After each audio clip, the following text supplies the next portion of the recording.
Bonjour, voici un petit exercice avec les photons d'une télévision. Donc, je vous rappelle que dans une télévision, nous avons couleur écran cathodique, donc un écran en vert ici. Nous avons trois canons à électrons, un pour produire des photons qui vont donner une lumière rouge, d'autres verts, d'autres bleus. Les électrons évidemment n'ont pas de couleur. Et donc on va accélérer ces électrons. Je vous rappelle, donc ici, voici l'énoncé. Donc on vous dit, on accélère des électrons qui, en arrivant, vont produire des photons de différentes couleurs, donc des photons rouges, verts ou bleus, mais il y a aussi parfois production de rayons X. Et donc on vous demande quelle est la longueur d'onde de ces rayons X, sachant que l'énergie des photons X produits ne peut pas être plus grande que l'énergie que fournit la différence de potentiel pour accélérer ces électrons. Un petit rappel, donc ici on va avoir donc un petit filament que l'on fait chauffer avec une petite différence de potentiel de 6 volts par exemple. Des électrons sortent du métal, certains montent de niveau d'énergie, ils redescendent, ils émettent de la lumière, d'autres sortent. Ceux qui sortent du métal vont produire un nuage électronique.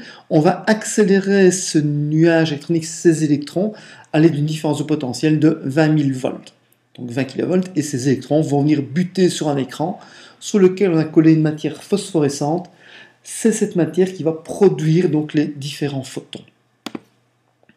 Et donc si on vous demande de calculer l'énergie maximale des rayons X, il est évident que l'énergie des rayons X ne peut pas être plus grande que l'énergie qu'a fourni à les produire. Et donc pour produire ces rayons X, c'est dû à quoi? C'est un électron qui arrive, et c'est l'énergie de l'électron qui va servir à produire donc ce rayon X. Voilà. Le travail qui est réalisé par la différence de potentiel que l'on a ici de 20 000 volts, le travail, on a vu ça dans le cours de 5e, le travail c'est la charge fois la différence de potentiel. La charge c'est la charge d'un électron, donc en valeur absolue 1,6 fois 10 à moins 19 coulombs, fois la différence de potentiel 20 kV, c'est-à-dire 20 000 volts.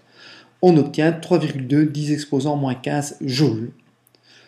Comme à tout travail correspond une énergie, ou à toute énergie correspond un travail, je vais donc dire que l'énergie fournie par cette différence de potentiel à l'électron, et donc cet électron va la donner pour produire un photon, cette énergie donc du photon vaudra 3,2 disposant moins 15 joules. Donc si l'énergie du photon vaut 3,2 disposant moins 15 joules, quelle est sa longueur d'onde de ce photon rayon X? Eh bien, on a que l'énergie des photons, donc au maximum, c'est 3,2 disposant moins 15 joules. L'énergie, c'est H fois la fréquence, H constante de Planck. La longueur d'onde, c'est la célérité des ondes fois la période ou divisé par la fréquence.